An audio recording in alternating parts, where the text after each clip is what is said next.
الحمد لله نحمده ونستعينه ونستغفره ونؤمن به ونتوكل عليه ونعوذ بالله من شرور أنفسنا ومن سيئات أعمالنا من يهده الله فلا مضل له ومن يضلله فلا هادي له وأشهد أن لا إله إلا الله وحده لا شريك له وأشهد أن سيدنا ومولانا محمدا عبده ورسوله أرسله إلى الناس كافة بشيرا ونذيرا وداعيا إلى الله بإذنه فسراجا منيرا صلى الله تعالى عليه وعلى آله وأصحابه وأزواجه وذرياته وبارك وسلم تسليما كثيرا كثيرا. أما بعد، أعوذ بالله من الشيطان الرجيم. بسم الله الرحمن الرحيم. ولا تستوي الحسنة ولا السيئة ادفع بالتي هي أحسن فإذا الذي بينك وبينه عداوة كأنه ولي حميم. وعن أنس رضي الله تعالى عنه أن رسول الله صلى الله عليه وسلم قال: المرأة إذا صلت خمسها وصامت شهرها وأحسنت فرجها وأطاعت بعلها فلتدخل من أي أبواب الجنة شاءت او کما قال علیہ الصلوۃ والسلام. قابل عزت و احترام میری ماں بہنوں، آج جو مجھے موضوع سپرد کیا گیا ہے وہ ہے ہمارے اپنے جھگڑوں کے اور اختلافات کے حل ہم کیسے کریں. یقیناً ایک بہت ہی اہمیت رکھنے والا یہ ٹاپک ہے. اللہ تبارک و تعالیٰ کی قدرت کا کرشمہ ہے کہ اس نے جس طرح سے انسانوں کے چہرے جدا جدا بنائے ہیں ایسے انسانوں کے مزاج بھی الگ الگ بنائے ہیں. دو آدمیوں کے چہرے آپس میں ایک دوسرے کے ساتھ نہیں ملتے تو دو آدمیوں کے مزاج میں بھی کافی درجہ تفاوت ہے. یہ اللہ تعالیٰ کی قدرت کا کرشمہ ہے. دنیا کی ساری ہی چیزوں کے اندر آپ دیکھ لیں، سبزیاں ہیں، پھل ہیں، ہر سبزی کی رنگت بھی الگ ہے اور اس کا اپنا ذائقہ بھی الگ ہے. پھلوں میں دیکھ لیجئے، یوں کہنے کو پھلوں کے اندر آم کو سارے پھلوں کا راجا کہا جاتا ہے. تو ایک بات یہ بھی ہو سکتی تھی کہ ساری ہی چیزوں کو آم بنا دیا جاتا، لیکن نہیں. اللہ تعالیٰ نے آم پیدا کیے تو سیب بھی پیدا فرمائے، اورنج بھی پیدا فرمائے، انانس بھی پیدا فرمائے. سب پھلوں میں اپنا ایک ذائقہ ہے، اپنی اس کی ایک رنگت ہے. یہ اللہ تعالیٰ کی قدرت ہی کا کرشمہ ہے. معزز ماں بہنوں، جب مزاج دو آدمیوں کے الگ الگ ہیں تو ان دونوں کے درمیان جب ایک ساتھ رہنا ہوگا تو جھگڑوں کے چانسز بھی ہوں گے، اختلافات پیدا ہونے کے بہت سے امکانات اور شکیتائیں بھی ہوگی. ظاہر ہے کہ اللہ تعالیٰ نے میاں بیوی کو آپس میں رشتے ازدواج سے اور شادی کے رشتے سے جوڑا ہے. تو ایک گھر میں جب دو مزاج والے دو خاندان کے الگ الگ افراد رہیں گے تو ان میں اختلافات کی نوبت آ سکتی ہے. جھگڑوں کے پنپنے اور لوگوں کے درمیان میں ناچاقی کے اور نااتحادی کے پیدا ہونے کے اوقات اور مواقع آ سکتے ہیں. ہمارا رب یہ سب جانتا تھا، اس لیے اس نے ہمارے لیے بہترین شریعت اتاری تاکہ اس شریعت کے اوپر عمل کر کے لوگ جھگڑوں سے بچ سکیں اور پیدا ہونے والے جھگڑوں کا حل کر سکیں. اللہ کا کرم ہے کہ اس نے ہم کو اسلام کی بہترین شریعت عطا فرمائی. معزز خواتین، اللہ تبارک و تعالیٰ نے اس دنیا کے اندر الگ الگ دھرم اور مذہب بھی رکھے ہیں. ساری دنیا والے یہ کہتے ہیں کہ ہم نے جو فارمولاز اور ہم نے جو اصول طے کیے ہیں ان کے اوپر اگر عمل کریں گے تو میاں بیوی کے درمیان جھگڑا نہیں ہوگا، اور جھگڑا ہوگا بھی تو وہ محبت سے پلٹ جائے گا. لیکن دنیا والے اپنا ایک فارمولا پیش کرتے ہیں اور ہمارا رب ایک شریعت کے نام سے اصول اور قاعدے ذکر کرتا ہے. یقین جانیے اللہ تبارک و تعالیٰ نے جو قاعدے اور جو قانون اور جو اصول تیار کیے ہیں اور جس کو شریعت کے نام سے ہمارے بیچ بھیجا ہے، ہمارا ایمان ہے، ہمارا یقین ہے، ہمارا عقیدہ ہے کہ اس سے بہترین دنیا کا کوئی نظام نہیں ہو سکتا. ہمارے رب نے جھگڑوں کے پیدا نہ ہونے کے بھی بہت انتظامات کیے، اور جھگڑے پیدا ہو جانے کے اوپر ان کو آسانی سے کس طرح ختم کیا جا سکتا ہے اس بارے میں بھی بہت رہنمائیاں کی اور بہت سی ہدایتیں شریعت نے ہم کو دی۔ معزز خواتین، بہت دستور کی بات ہے، دنیا میں ایک کمپنی کار بناتی ہے تو اس کار کو بہتر سے بہتر چلانے اور لمبے وقت تک اس سے فائدہ اٹھانے کے لیے اس کمپنی ہی کی گائیڈ بک زیادہ بہتر شمار ہوگی۔ ہم لوگ بڑی سے بڑی گاڑی خریدنے کے موقع سے راستے چلتے کسی کیبن والے سے اپنی گاڑی نہیں کھلواتے، بلکہ کمپنی نے جو گائیڈ لائن دی ہے اس کے مطابق اس کی جو ایجنسیاں ہیں، جہاں کمپنی کی قائم کردہ گیریجیں ہیں، وہاں جا کر اپنی بڑی گاڑی کھلواتے ہیں۔ کیوں؟ اس لیے کہ جس نے بنایا وہ سب سے زیادہ جانتا ہے اس گاڑی کی اونچ نیچ کو، کہاں کون سا پرزا بٹھایا ہے اور کہاں کون سی چیز ہے۔ گاڑی کے بنانے والے سے زیادہ اور کون جان سکتا ہے؟ ہم کو، انسان کو، مرد کو، عورت کو اللہ تعالیٰ نے بنایا، انسان کی فطرت، انسان کی طبیعت، مردوں اور عورتوں کے درمیان میں جو فرق ہے اللہ سے زیادہ بہتر کون جان سکتا ہے؟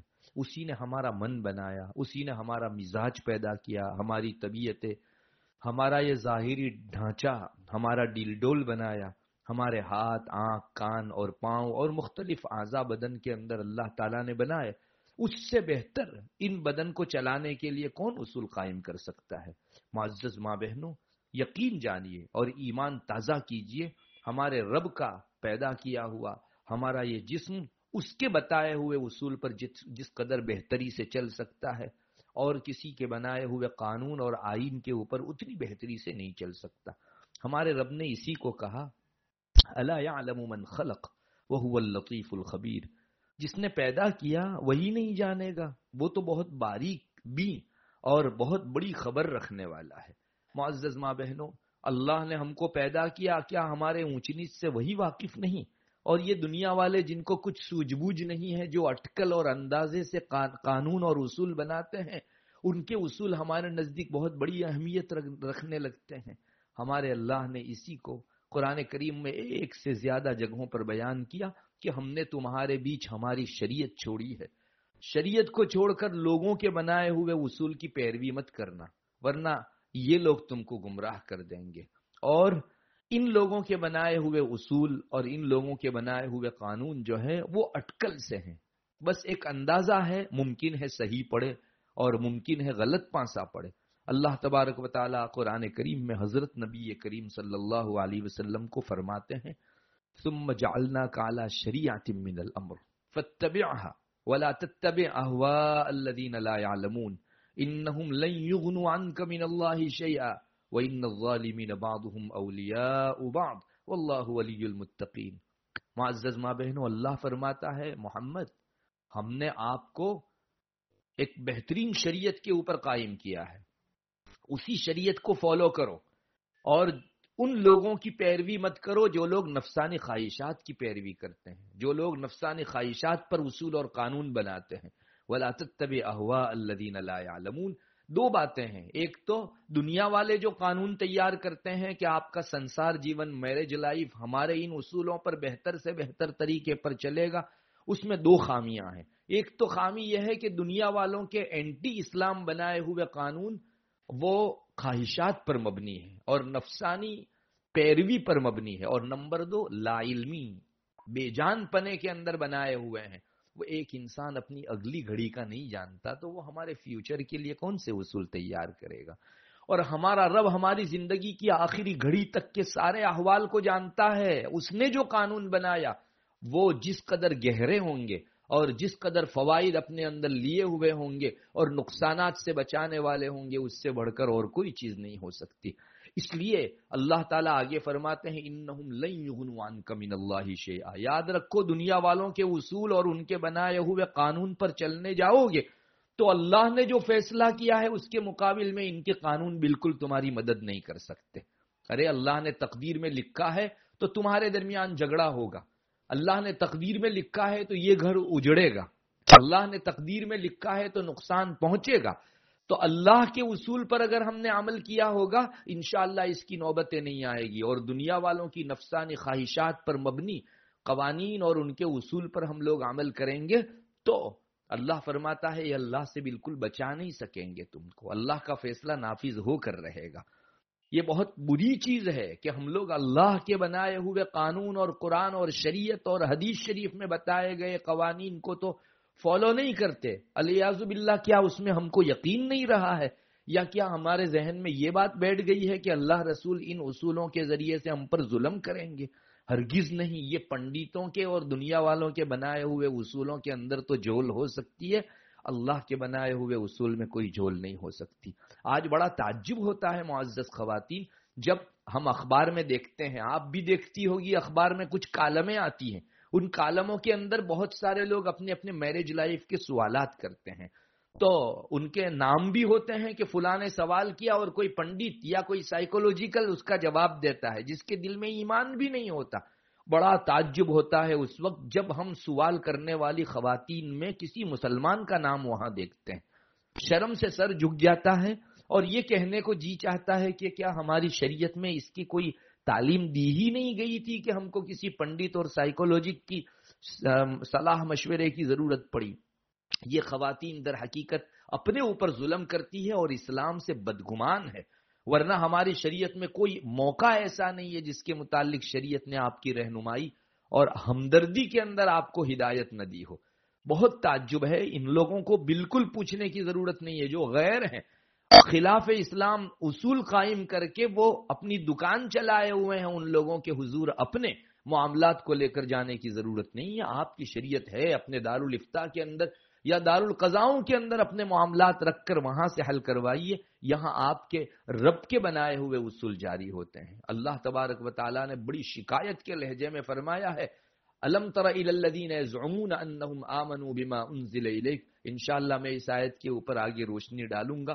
ابھی تو مجھے اتنا ہی بتانا ہے کہ سب سے پہلے تو مسلمان یہ یقین جمائے کہ میرے رب نے میرے حق میں جو اصول بنائے ہیں اس سے بہتر اور بڑھ کر دنیا میں کوئی اصول ہو نہیں سکتے. میاں بیوی کے درمیان میں رشتہ خوشگواری کے ساتھ چلے، ان دونوں کے درمیان میں جھگڑوں کی نوبت نہ آئے یا کبھی ناچاقی نا اتحادی ہو جاوے، تو اس سے بہترین سولوشن، شریعت سے بہترین حل کسی چیز میں نہیں ہے. یہ مومن کا عقیدہ اور ایمان ہونا چاہیے. معزز ماں بہنوں، آج ہمارا ایمان بھی ڈاماڈول ہو چکا ہے. جب کوئی فارمولہ ہمارے سامنے دنیا والوں کا پیش کیا جاتا ہے، ڈیل کارنگی کی طرف سے کوئی اصول پیش کیے جاتے ہیں تو ہمارے سر جھک جاتے ہیں.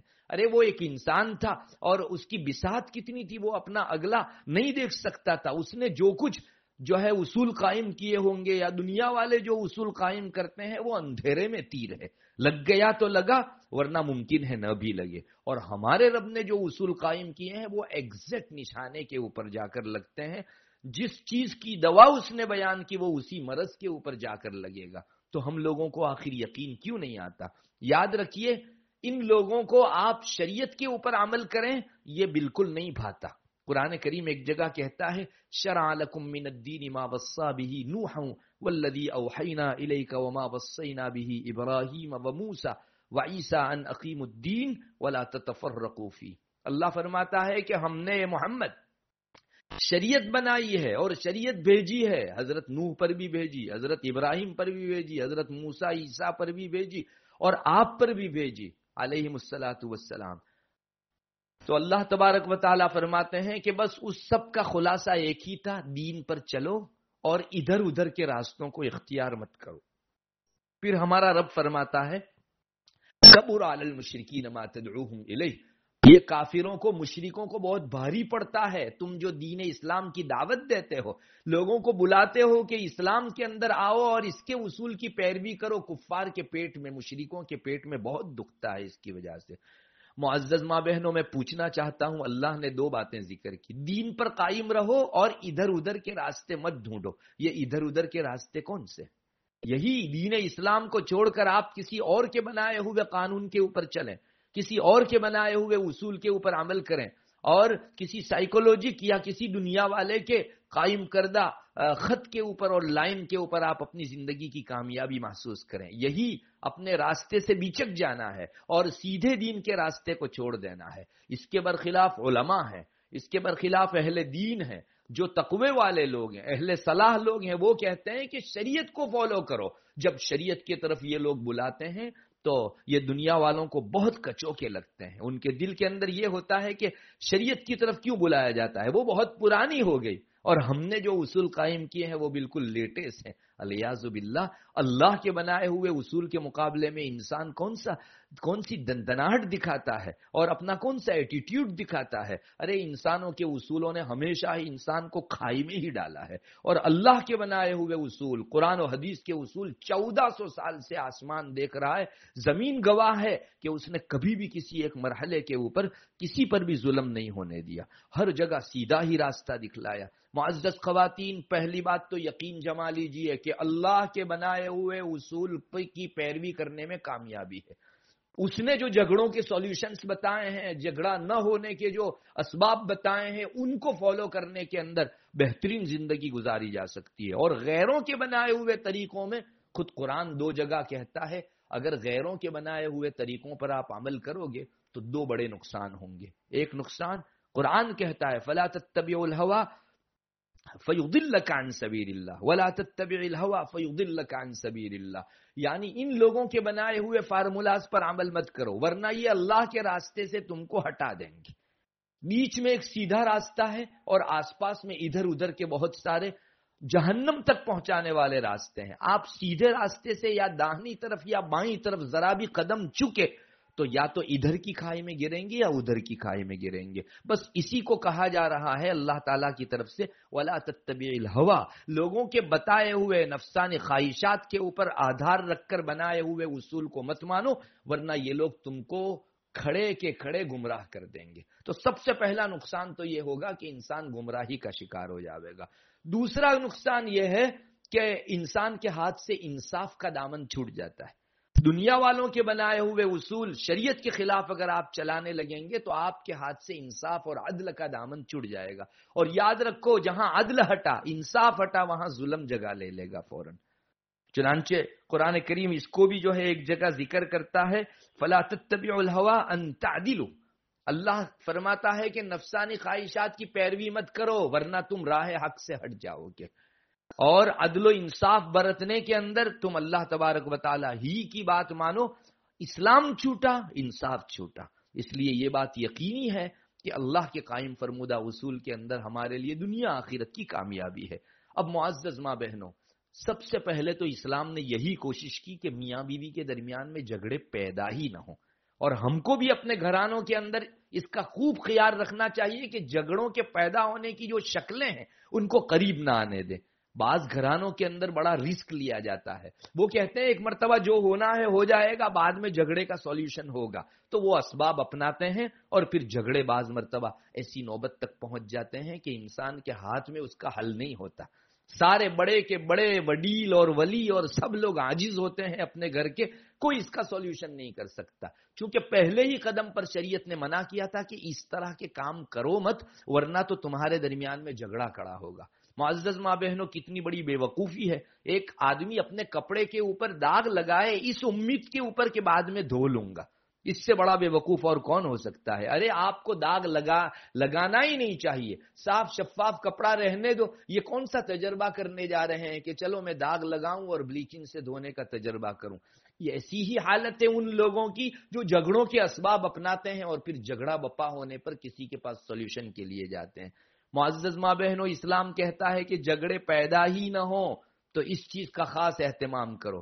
اب آپ پوچھو گی کہ ایسی کون سی چیزیں ہیں جس سے جھگڑے پیدا ہی نہ ہوں؟ معزز ماں بہنوں، بہت مختصر سے جملے میں جواب دوں تو یہ کہہ سکتا ہوں کہ مردوں اور عورتوں کے لیے اللہ تعالیٰ نے میاں بیوی کی حیثیت سے بہت سارے حقوق ایک دوسرے پر رکھے ہیں، حق رکھے ہیں. اگر ان حق کی پابندی ہوگی، رعایت ہوگی تو انشاءاللہ جھگڑے پیدا نہیں ہوں گے. اور اگر ان حقوں کی رعایت نہیں ہوئی، میں کہوں گا حق تلفی ہوئی، تو وہاں جھگڑے شروع ہو جائیں گے.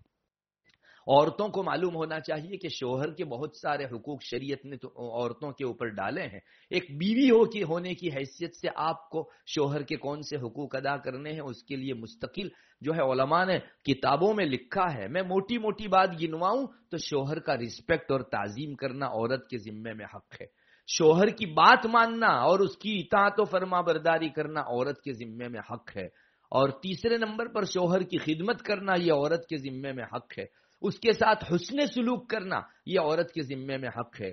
اور شوہر گھر میں سے باہر جانے کی اجازت دے تو ہی جائے، بلا اجازت کے باہر نہ نکلے، یہ بھی عورت کے ذمے میں شوہر کا حق ہے۔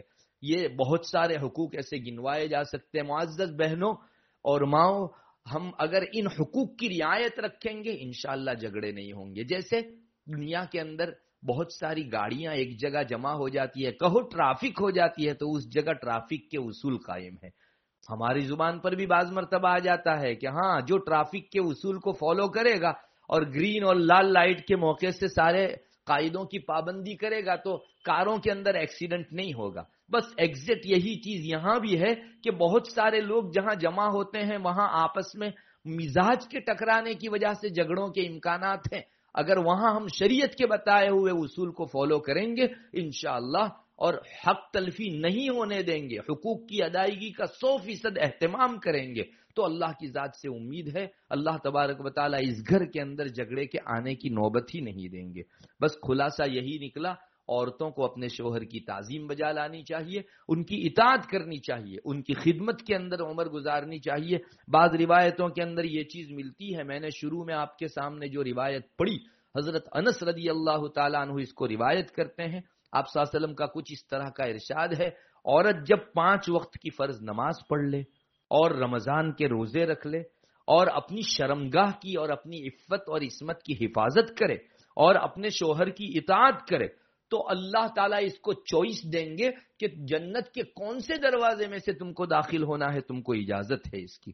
آپ ماں بہنیں غور کریں اس حدیث شریف کے اوپر، 4 ہی چیزیں گنوائی گئی، ان میں عبادت جو فرض درجے کی عبادت ہے وہ 2 ہے، 5 وقت کی نماز اور رمضان کے روزے۔ اس کے علاوہ باقی 2 چیزیں گنوائی گئی، وہ ہماری معاشرت سے تعلق رکھنے والی، سماج کے اندر رہنے سہنے سے تعلق رکھنے والی چیز ہے۔ چنانچہ تیسری چیز اپنی شرمگاہ کی حفاظت۔ یاد رکھیے ہماری عفت، ہماری عصمت شوہر کا حق ہے، ہم کسی کو نہیں دے سکتے۔ میں نے اس سے پہلے والی مجلسوں میں آپ کو کہا کہ عصمت اور شرمگاہ کی عفت تو بہت دور کی چیز ہے، ہم اپنی نگاہ بھی، اسمائل بھی، بات چیت بھی شوہر کے علاوہ کسی اور کو نہیں دے سکتے۔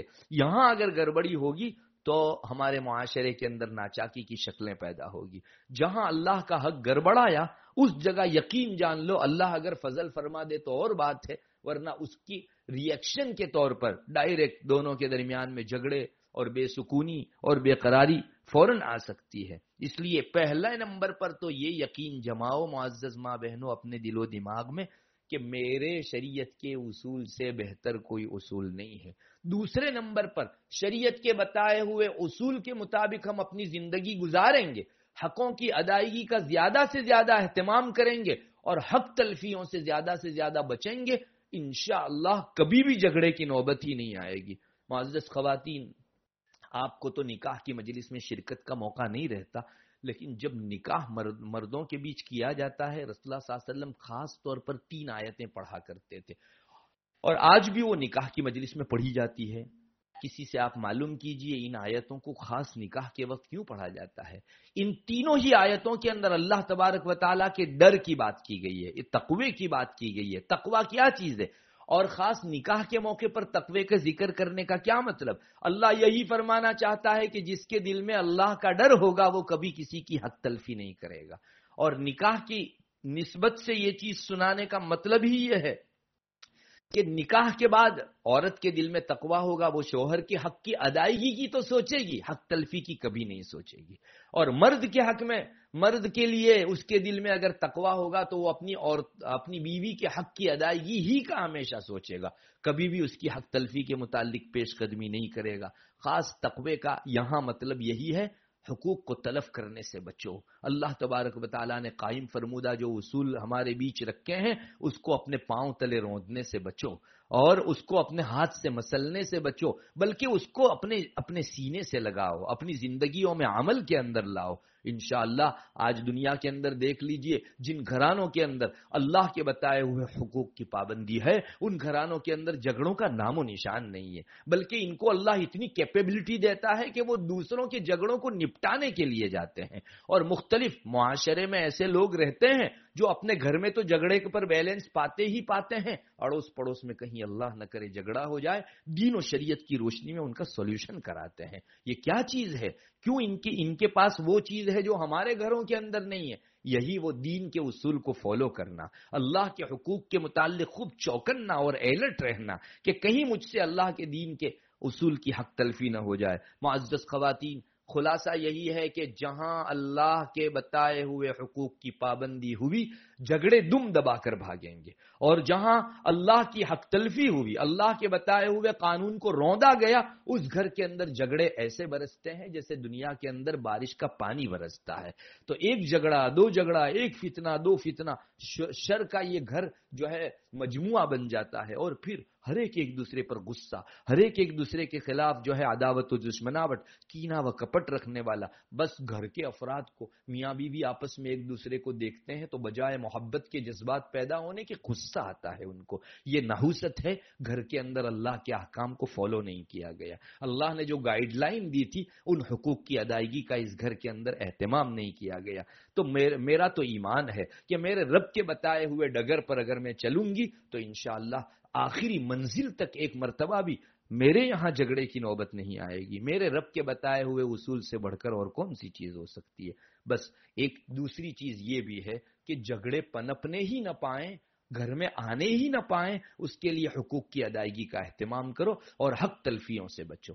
اچھا، کہیں جھگڑا ہو جائے اور ہر ایک کے اندر معمولی تو میں پوسیبل ہے، ہوتی ہے گھروں کے اندر، تو ایسے موقع پر کیا کرنا ہے معزز ماں بہنوں؟ اس کے لیے سب سے پہلی بات تو میں وہی کہوں گا جو قرآن کہتا ہے. جہاں بھی جھگڑے، چاہے مردوں میں جھگڑے ہوں، عورتوں میں جھگڑے ہوں، دو خاندانوں میں جھگڑے ہوں، دو دکان والوں میں جھگڑے ہوں، محلے والوں میں جھگڑے ہوں، ایک چیز ہمیشہ پیش نظر رکھو، اللہ کا خوف اپنے دل میں قائم رکھو. دیکھو، دنیا میں سب سے پہلا جو قتل ہوا وہ حضرت آدم علیہ السلام کی دو اولاد میں سے ایک قابل نے اپنے بھائی حابیل کو قتل کیا. تو سب سے پہلا خون جو سرزمین کے اوپر پڑا وہ یہ حابیل کا خون تھا، جو قابل نے حابیل کو مار کر گرایا تھا. قرآن اس کا نقشہ کھینچتا ہے. قرآن کہتا ہے وَاتْلُ عَلَيْهِمْ نَبَأَ ابْنَيْ آدَمَ بِالْحَقِّ.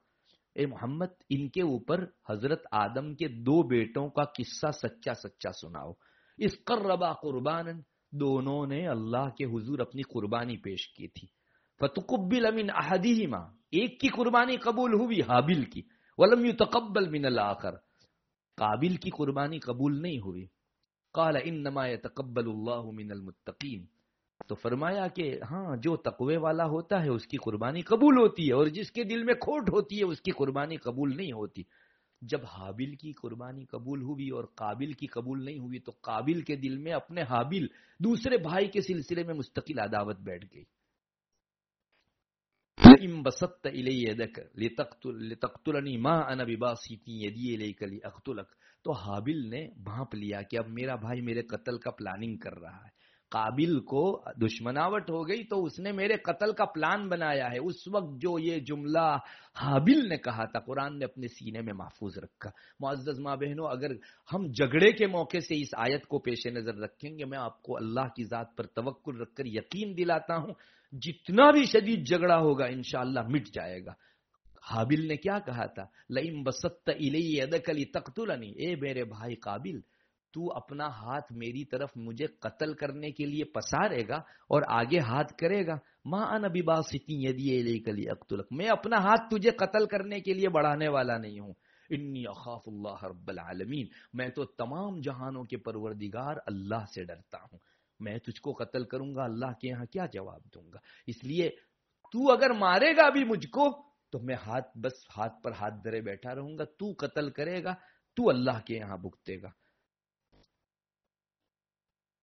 یہ قرآن کریم نے نقل کیا. اور رسول اللہ صلی اللہ علیہ وسلم نے آخری زمانے کے اندر جب لوگ ایک دوسرے کے خلاف خون کے پیاسے ہوں گے، تب جھگڑے بہت ہوں گے قیامت کے قریب، تو اس وقت بعض صحابہ کو آپ نے فرمایا تھا تم حابیل کی طرح ہو جانا، یعنی سامنے والا جو ظلم کرے ایک مرتبہ چپ رہنا، تم جھگڑوں کے اندر مت پڑنا. اگر جھگڑا اس نے کیا، تم نے خاموشی برتی اور اللہ کا ڈر رکھا کہ میری زبان سے کچھ نکل جائے گا تو میری عاقبت برباد ہوگی، تم کامیاب ہو ناکامیاب. آپ نے باقاعدہ یہ وصیت فرمائی کہ تم حابیل جیسے بن جانا.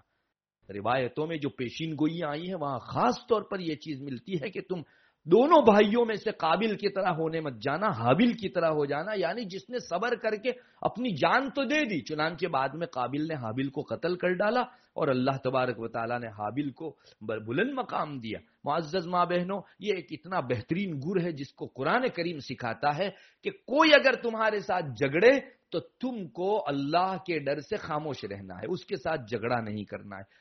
میں آپ کو کہوں گا اگر یہ چیز ہمارے درمیان میں آ گئی اور ایک پارٹی نے خاموش رہنا سیکھ لیا، دو باتیں ہوگی. ایک تو جھگڑا سٹاپ ہو جائے گا اور معاشرے کے اندر آپ کا سٹیٹس اپ ہوگا.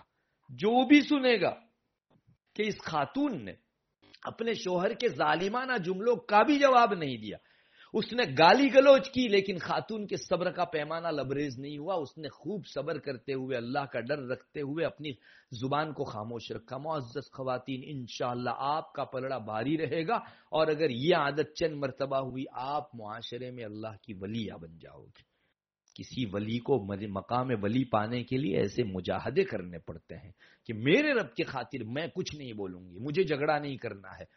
5, 10, 15 منٹ کے لیے خاموش رہ کر زندگی جیت جانا یہ عقل مندی ہے، اور 2-5 منٹ بول کے اپنی زندگی ہار جانا اس سے بڑی بے وقوفی دنیا کے اندر کوئی نہیں ہے.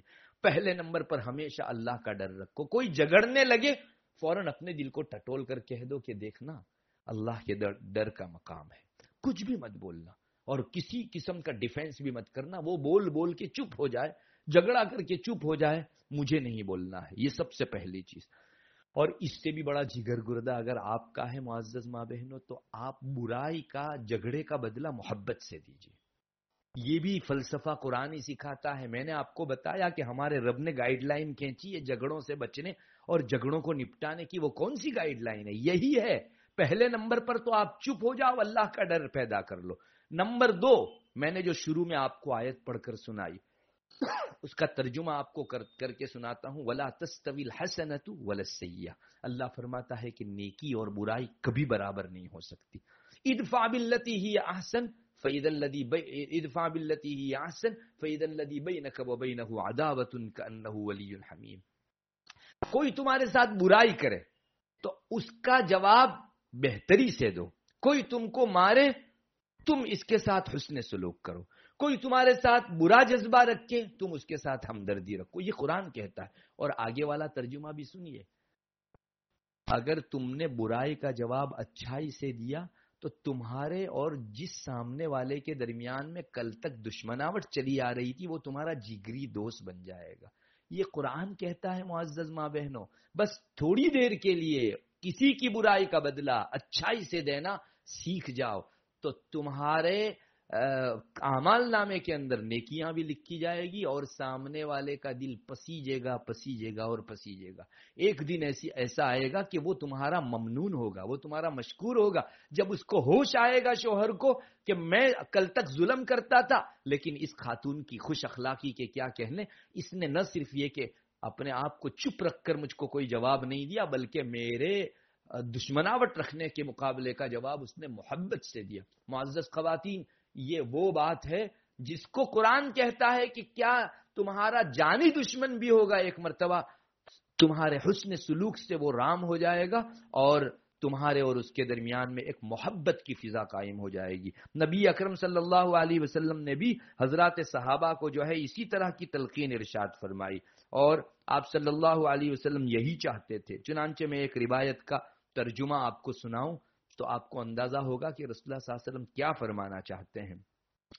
خلاصہ ہے روایت کا، ایک مرتبہ رسول اللہ صلی اللہ علیہ وسلم نے حضرات صحابہ کو پوچھا کہ میں تم کو جنت میں جانے والی عورتیں کون ہوتی ہیں وہ نہ بتاؤں؟ جنت میں کن صفتوں کی وجہ سے عورتیں جائے گی وہ نہ بتاؤں؟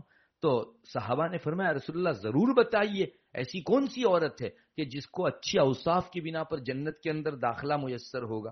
تو آپ صلی اللہ علیہ وسلم نے فرمایا کہ جو بھی عورت بہت زیادہ محبت کرنے والی ہو، زیادہ اولاد جننے والی ہو، اور جب اس کے اوپر کوئی غصہ کرے، مثلا شوہر غصہ کرے یا کوئی اس کے ساتھ برا سلوک کرے یا شوہر اس کے اوپر غضبناک ہو تو وہ اپنے شوہر کو یہ کہے کہ یہ میرا ہاتھ تمہارے ہاتھ میں دیتی ہوں، میں اپنی آنکھ میں تب تک سرما نہیں لگاؤں گی جب تک تم خوش نہ ہو جاؤ۔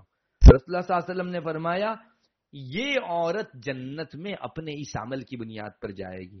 میری ماں بہنوں، بہت سی خواتین نماز کی بنا پر جنت میں جائے گی، بہت سی روزوں کی بنا پر، بہت سی صدقات اور زکوٰۃ کی بنا پر، اپنی معاشرت کے اندر شوہر کے غصہ ہونے کے موقع سے حسن سلوک کرنا، اچھا سلوک کرنا، یہ بھی جنت میں لے جانے والا عمل ہے۔ اور ایسی عورتوں کو جیتے جی رسول اللہ صلی اللہ علیہ وسلم نے جنتی خاتون فرمایا ہے۔ ہاں اتنا ضرور کہوں گا کہ مجاہدہ بہت ہے، ہر ایک سے ہوگا بھی نہیں، اور نہایت ہی دل پر پتھر رکھ کر یہ چیزیں کرنی پڑے گی، لیکن جس نے کیا برائی کا بدلہ اچھائی سے دیا، پلڑا اس کا ہمیشہ بھاری رہا، اللہ کے یہاں اسی کو عزت ملی، اللہ کے یہاں اسی کو کامیابی ملی۔ آپ صلی اللہ علیہ وسلم نے کتنا بہترین مختصر سا اصول فرمایا، سل من قطعک واعفو عمن ظلمک، جو تمہارے ساتھ برا سلوک کرے، رشتہ ناتا توڑے، تم ان کے ساتھ رشتہ ناتا جوڑو، جو تم پر ظلم کرے ان کے ساتھ احسان کا سلوک کرو۔ کیا یہ انسانوں کے علاوہ اوروں کے لیے یہ ہدایت دی گئی ہے؟ اور ہم یہ سمجھتے ہیں کہ 1400 سال پہلے کے صحابہ کے لیے یہ تھا اور ہمارے لیے نہیں ہے۔ یاد رکھو، شریعت آخری قیامت تک آنے والے آخری انسان تک کے لیے ہے، ہم بھی مکلف ہیں۔ کوئی برائی کرے آپ اچھائی کرو، آپ کی شان مسلمانی کہی جائے گی، اور اگر آپ اس پر عمل نہیں کر سکتی تو ایمان کا اس درجہ آپ کے اندر فقدان ہے، اتنا درجہ ایمان گھٹا ہوا ہے، اس کا ریشیو نیچے اترا ہوا ہے۔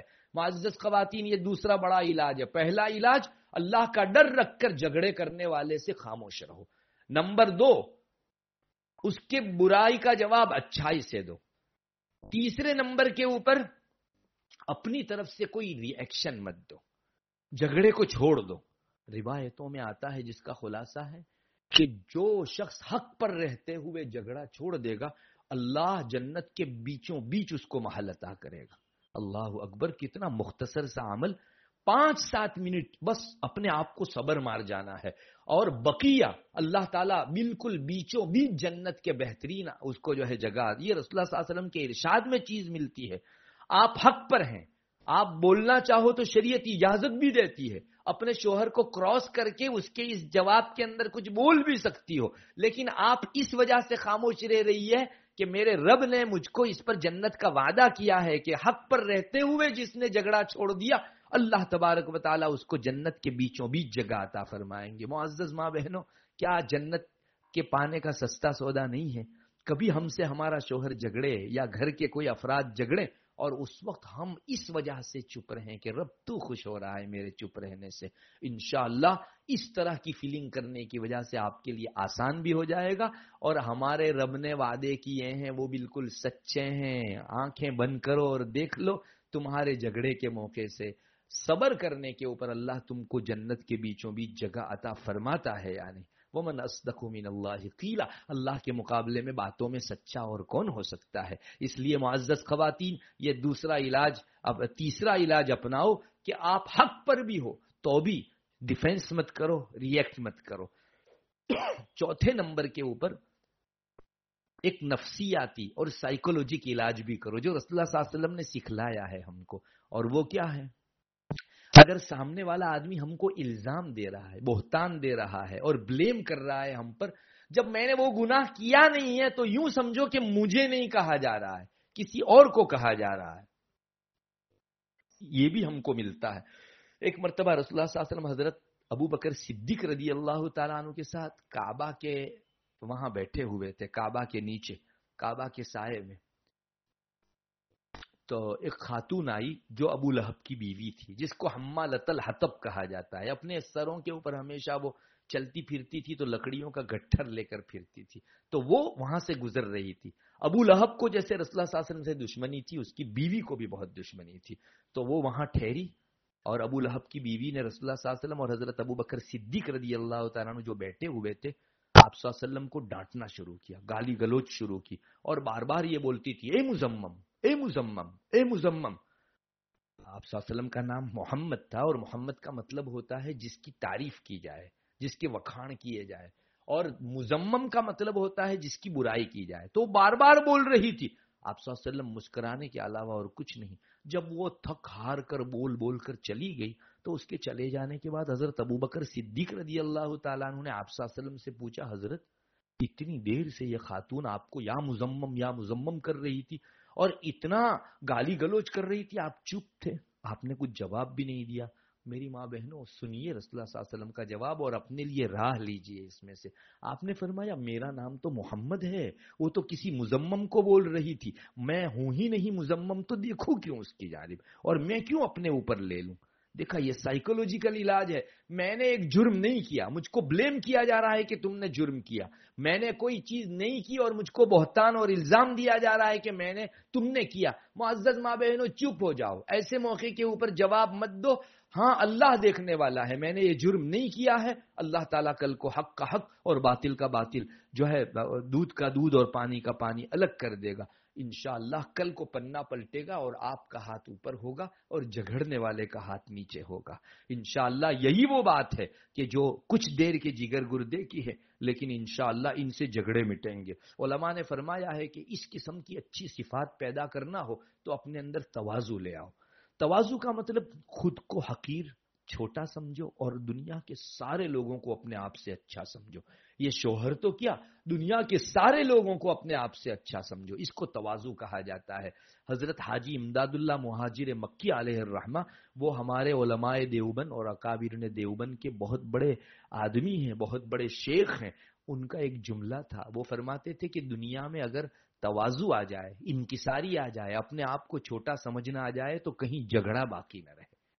ہمیشہ جھگڑے ہوتے ہیں ایٹیٹیوڈ سے، تکبر سے۔ اپنے آپ کو بڑا سمجھو اور دوسروں کو چھوٹا سمجھو تو جھگڑا پیدا ہونے کا معزز ماں بہنوں، لیکن اپنے آپ کو چھوٹا سمجھو اور دوسروں کو اپنے سے بڑا سمجھو۔ جو اپنے آپ کو چھوٹا سمجھتا ہے وہ کیوں دوسرے کے خلاف جھگڑے کے اندر جائے گا؟ اور بہت سے گھرانوں کے اندر ایٹیٹیوڈ کے وجہ سے سال ہا سال چلنے والے جھگڑے اس کی تواضع کی وجہ سے یہاں 5 منٹ میں نپٹ جائیں گے۔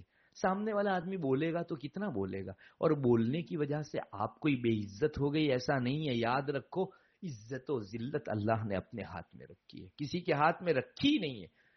ورنہ تو دنیا کے بہت سارے شریف لوگ جو ہیں وہ آج بے عزت ہو جاتے اگر اللہ تبارک و تعالیٰ نے لوگوں کے ہاتھ میں عزت و ذلت کی لگام دی ہوتی تو۔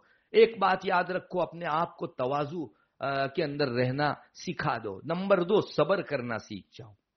صبر اسی کو کہتے ہیں کہ میرے خلاف کوئی آدمی بولے، مجھ پر کوئی ظلم کرے، مجھ کو موقع ہے، اجازت ہے، حق ہے، لیکن تب بھی میں اس کے خلاف کچھ نہ کروں اور صبر سے کام لوں۔ یہ اتنی بڑی چیز ہے معزز خواتین کہ جس میں صبر اور تواضع پیدا ہو گیا تو اس کے لیے سامنے والے کے برائی کا جواب اچھائی سے دینا بھی آسان ہو جاوے گا۔ سامنے والے کے جھگڑے کے موقع سے اللہ کا ڈر اپنے اندر پیدا کرنا اور خاموشی برتنا بھی اس کے لیے آسان ہو جائے گا۔ یہ وہ علاج ہیں جس کو لوگ کہتے ہیں کہ شریعت نے اصول بنائے ہیں، وہ یہی شریعت کے اصول ہے۔ معزز خواتین، ایک تیسری چیز ہے، اپنے دل میں کبھی انتقام کا جذبہ مت رکھو۔ ہمیشہ بدلہ لینے کے جذبے نے لوگوں کے درمیان میں ظلم کو بہت ابھارا ہے۔ شوہر نے مجھ کو کہا ہمارے دل میں شیطان اتنا چبھوتا ہے اور ہم اکیلے میں رات کو سوتے ہیں تو وہ بار بار اس میں ڈنک دیتا ہے اور یہ کہتا ہے کہ اس نے تجھ کو ایسا کہہ دیا، ارے تو نہیں بول سکتی تھی، تیری زبان جو ہے خاموش ہو گئی تھی، تیرے منہ میں جو ہے سانپ سونگا ہوا تھا۔ ایسے ایموشنل کر کے شیطان ہم کو بلوانے کے اوپر ابھارتا ہے۔ مت ابھرو، شیطان مردود کو اعوذ باللہ من الشیطان الرجیم پڑھ کر بھگا دو، لا حول ولا قوت الا باللہ کہہ کر بھگا دو۔ انشاءاللہ تھوڑی دیر کی آپ کی یہ صبر والی کوشش، انتقام کا جذبہ نہ رکھنے والی اچھی صفت سامنے والے آدمی کو ایک مرتبہ تمہارے سامنے معافی مانگنے کے اوپر مجبور کر دے گی۔ خلاصہ یہی نکلا معزز خواتین کہ جھگڑے پیدا ہی نہ ہو، اس کی شکلیں اختیار کرنا ہے، اور اس کی شکل یہ ہے کہ حقوق ادا کرو، حق تلفی نہ کرو۔ اور جھگڑے پیدا ہو جائیں تو میں نے ابھی جو ٹریک بتایا ان ٹریکوں کے اوپر چلو۔ ایک اور چیز، ہمارے درمیان میں شوہر کے ساتھ اگر جھگڑے ہو جائیں، علماء فرماتے ہیں کہ دنیا کی سب سے بیسٹ صلح بیڈ روم کی صلح۔ آپ دونوں ہی نپٹا دو اس کو، کسی تیسرے پرسن کو ڈالو ہی مت۔ شوہر کے ماں باپ بھی نہیں، عورت کے گارجین اور ماں باپ بھی نہیں۔ اس سے بہترین دنیا کی کوئی صلح نہیں ہے۔ اور اگر آپ کی بیڈ روم میں صلح کامیاب نہ ہو تو اپنے سماج اور اپنے گھر کے ایسے آدمیوں کو کہو جن میں 2 صفتیں ہوں، ایک تو ان میں علم دین بھی ہو اور ہمدردی کا جذبہ بھی ہو۔ یہ دو صفتیں جن جن کے اندر ہو پہلے دیکھ لو مجھے کسے بتانا ہے۔ وجہ یہ ہے کہ معزز خواتین، ہمارے آج کے سماج میں اکثر لوگ ایسے ہیں کہ جن کو ہمدردی نہیں ہوتی، کسی سنسار کو سلگتا دیکھنا ان کو جو ہے ایک دل میں عجیب سی خوشی دیتا ہے، اور کسی کے اتفاق کے بھی ماحول کے بیچ رہنا ان کو بالکل نہیں بھاتا۔ تو آپ اگر رانگ نمبر پر گئی اور ہمدردی رکھنے والے کے بجائے کسی تماشا دیکھنے والے کے پاس اپنا مسئلہ لے کر گئی تو یہ اور الجھے گا۔ دوسرے نمبر پر صرف ہمدردی بھی کافی نہیں ہے، ہمدردی میں وہ آپ کو کوئی راستہ بتانے جائے گا اور علم ہی نہیں ہے تو خلاف شریعت کوئی راستہ بتا دے گا، اور ٹریک بدلا انسان راستہ بھول گیا، منزل پر نہیں پہنچ سکتا۔ تو دو صفتیں جس میں ہو، ایک تو اس میں آپ کے متعلق ہمدردی بھی ہو، اور دوسری علم کی صفت ہو، وہ جانکار ہو شریعت کا سب سے پہلے، اور تیسرے نمبر پر اگر وہاں بھی سولوشن نہ ہو تو پھر آپ اپنی شریعت کے پلیٹ فارم کا سہارا لیجئے۔ میری ماں بہنوں، بڑے افسوس کے ساتھ کہنا پڑتا ہے کہ مسلمان خواتین ایسے دروازوں کو کھٹکھٹاتی ہے جہاں اس کی عصمت و عفت بھی پامال ہوتی ہے، تار تار ہوتی ہے، اور ایسے لوگوں کا سہارا لیتی ہے جن میں ایمان نہیں ہے۔ وہ خاک ہمارے درمیان میں اسلام و ایمان کا فیصلہ کریں گے اور صلح کا فیصلہ کریں گے، جن کو اللہ جیسی موٹی حقیقت سمجھ میں نہیں آئی، وہ ہماری زندگیوں کے ان باریک مسائل میں کوئی اچھا فیصلہ کر سکتے ہیں۔ اس لیے میری ماں بہنوں، تمہاری خدمت کے اندر بہت عاجزانہ درخواست ہے کہ اپنے مقدمات کو دوسرے پلیٹ فارم پر مت لے جاؤ، شریعت کے پلیٹ فارم پر لے جاؤ، کسی دارالقضاء میں، شرعی پنچ کے اندر، جہاں اصول اسلامی کے مطابق آپ کا سولوشن ہوتا ہے۔ اللہ کی ذات سے امید ہے کہ معاملہ بگڑنے سے زیادہ سلجھے گا انشاءاللہ۔ دوسرے پلیٹ فارموں میں یہ بڑا اندیشہ رہتا ہے کہ اب کے صلح کے چانسز زیرو ہو جاتے ہیں۔ اس لیے معزز خواتین، خاص اس کا خیال رکھو کہ کسی دوسرے پلیٹ فارم پر مت جاؤ، اپنی شریعت کے پلیٹ فارم کے اوپر ہی ہمیشہ اپنے جھگڑوں کا جو ہے سولوشن کیا کرو۔ اور ایک اور بات آپ سے کہوں گا، جھگڑا کرنا بہت بری چیز ہے، شریعت میں بار بار اس کے اوپر تنبیہ آئی ہے۔ چنانچہ حضرت عبداللہ ابن عباس رضی اللہ تعالیٰ عنہما کی ایک روایت ہے، آپ صلی اللہ علیہ وسلم کا کچھ اس طرح کا ارشاد ہے کہ تمہارے بہتر ہونے کے لیے یہی کافی ہے کہ تم جھگڑا چھوڑ دو۔ کسی انسان کو بہتر بتانا ہو یا دیکھنا ہو تو وہ انسان بہتر ہے جو جھگڑا ہی نہیں کرتا سامنے والے کے ساتھ۔ اور بعض روایتوں کے اندر آتا ہے اللہ تعالیٰ کو سب سے زیادہ غصہ جس پر ہے وہ بڑے جھگڑالو کے اوپر ہے، جو بار بار چھوٹی چھوٹی چیزوں میں ہر ایک سے الجھتے رہتا ہے، جھگڑا کرتے رہتا ہے۔ اللہ کو سب سے زیادہ مبغوض، سب سے زیادہ جس پر غصہ ہے وہ ایسا آدمی ہے۔ بعض روایتوں کے اندر آتا ہے جس کا خلاصہ ہے کہ جس آدمی نے جانکاری بھی نہیں تھی اور کسی جھگڑے کے اندر وہ کود پڑا تو اللہ تبارک و تعالیٰ کے غصے میں رہتا ہے وہ ہمیشہ، جب تک کہ وہ اس جھگڑے سے باہر نہ نکل جائے۔ اللہ کے غصے کا میدان بڑا سخت ہے، اس میں جہنم کے بڑے بڑے انگارے ہیں اور جہنم کی بڑی بڑی وادیاں اور کھائیاں ہیں۔ جو آدمی بلا جانکاری کے کسی جھگڑے میں کود پڑا وہ اللہ کے غضب کے اس میدان کے اندر چلا گیا۔ جب تک جھگڑا نہیں چھوڑے گا کہا جاوے گا کہ وہ اللہ کے غضب اور غصے ہی کے میدان کے اندر جو ہے پڑا ہوا ہے۔ اللہ تبارک و تعالی حفاظت فرماوے۔ معزز خواتین، ایک دوسرا ٹاپک مجھ کو یہ بھی دیا گیا تھا کہ کون سے الفاظ بولنے کی وجہ سے عورت یا مرد جو ہے ایمان سے نکل جاتے ہیں اور جن کی وجہ سے نکاح ختم ہو جاتا ہے۔ یہ ٹاپک اگرچہ مستقل ہے، اس پر ہمارے فقہا نے بہت کچھ لکھا ہے، لیکن چونکہ اندر لکھا موضوع کے اندر اور پمفلیٹ میں چھپا ہے اس لیے مختصراً میں آپ کو بتا دوں۔ جن چیزوں کی وجہ سے انسان ایمان میں داخل ہوتا ہے ان چیزوں کے انکار کی وجہ سے ایمان سے باہر نکل جاتا ہے، جیسے توحید ہے، رسالت ہے، جو عقیدے ہیں ان کی وجہ سے انسان ایمان میں آتا ہے۔ ان عقیدوں میں سے کسی کا بھی انکار کر دیا تو انسان آن دا اسپاٹ کافر ہو جاتا ہے۔ جو ہی کافر ہوا کلمہ کفر بولنے کی وجہ سے یا کافرانہ کسی حرکت کو کرنے کی وجہ سے انسان اپنی پارٹنر کے نکاح میں سے نکل جاتا ہے۔ شوہر بولا تو بیوی اور شوہر دونوں میں جدائی ہو جاتی ہے۔ بیوی نے اگر اس طرح کا کلمہ کفر اپنی زبان سے ادا کیا تو وہ شوہر کے نکاح میں سے نکل جاوے گی۔ مرد اور عورت میں سے کوئی بھی ایک کفر کرے آپس میں ان کا نکاح ختم ہو جاتا ہے، پھر علیحدگی کی نوبت آ جایا کرتی ہے۔ معزز خواتین، جب بھی اپنی زبان سے کوئی کلمہ نکالو سوچ کر نکالو۔ ہمارے فقہا نے ایک ٹاپک مستقل قائم کیا، کون سے الفاظ کفر کے، کیا بولنے سے کفر لازم آتا ہے۔ ان کو گنوایا ہے انگلیوں کے اوپر اور کئی صفحوں کے اندر گنوایا ہے. وہ کن کے لیے ہے ان کا جاننا ہمارے لیے ضروری ہے. اور ہم جو ہے بے تحاشا بول نہ کریں، خاص کر کے عقیدوں کے بارے میں کبھی بھی بولے نہیں، ورنہ تو آنن فانن 50 سال کی ایک خاتون جو اسلام میں چلی آ رہی تھی فوراً کفر کے اندر چلی جاتی ہے. ان کا ہنستا کھیلتا سنسار آگے پیچھے ہو جاتا ہے. اس لیے کلمہ کفر اپنی زبان سے مت بولو. اور آپ صلی اللہ علیہ وسلم کی پیشین گوئی ہے، آخری زمانے میں آدمی صبح کو مومن ہوگا، شام کو کافر ہوگا، شام کا مومن صبح کو کافر ہو جائے گا. معزز خواتین، یہ آج وہ زمانہ آ گیا. علامہ شامی رحمت اللہ علیہ نے اپنی کتاب کے شروع میں لکھا ہے کہ عامی آدمیوں کو جو عالم نہیں ہے ان کو مہینے میں 2 مرتبہ اپنا نکاح دہروانا چاہیے. اس لیے کہ مرد یا عورت کی زبان سے کبھی نہ کبھی کوئی نہ کوئی کفر کی بات نکل ہی جاتی ہے، اور کفر ہوا نکاح ختم ہو گیا. اب اگر رہیں گے تو زنا ہوگا. تو علامہ شامی نے کہا احتیاط کی بات یہ ہے کہ عامی حضرات مہینے میں 2 مرتبہ اور علماء 1 مرتبہ کم سے کم اپنا نکاح دہرائیں، تاکہ ہماری زبان سے کبھی کلمہ کفر نکلا ہو تو ہم واپس اسلام میں آ جائیں. کلمہ لا الہ الا اللہ پڑھ کے اور نکاح دہرا لینے کی وجہ سے اب کا ہمارا سنسار زنا والا نہیں کہا جائے گا. اس لیے یہ چیز کیا بتاتی ہے معزز خواتین، اور یہاں تک لکھا ہے شامی نے اسی جگہ کہ بعض مرتبہ مرد تو تھوڑا سا صبر کر لیتا ہے، لیکن عورتیں اپنی زبان کے ذریعے سے ایسے کلمات نکال دیتی ہے جس کی وجہ سے ان کا نکاح ٹوٹ جاتا ہے. اس لیے کلمہ کفر ہرگز مت نکالیے. جیسے ہم میں سے بہت سے کہتے ہیں، میرے یہاں مقدمے آتے ہیں تو بعض منہ پھٹ لوگ یہاں تک کہہ دیتے ہیں، ایک کہتا ہے کہ بھائی جہنم سے ڈر، وہ کہتے ہیں جہنم بھگت لیں گے 1 مرتبہ.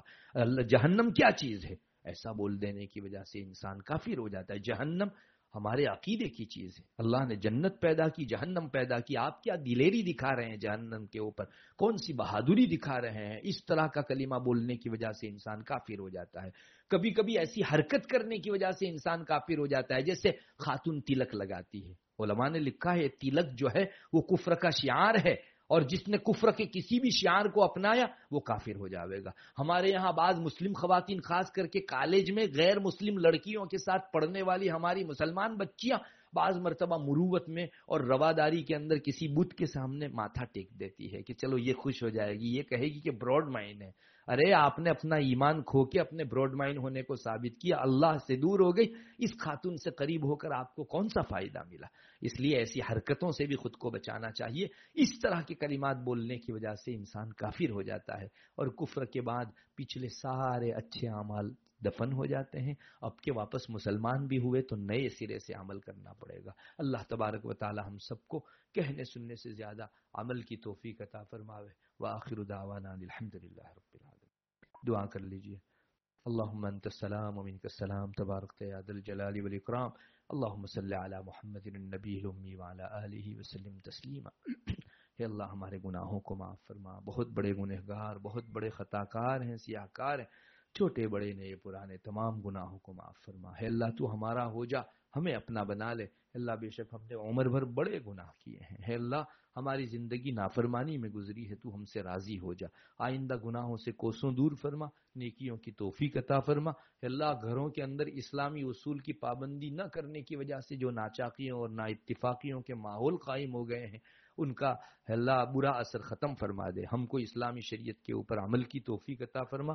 ہماری زندگیوں کے اندر اسلام سے محبت نصیب فرما. اسلام کے ایک ایک اصول کو حرز جان بنانے کی توفیق عطا فرما.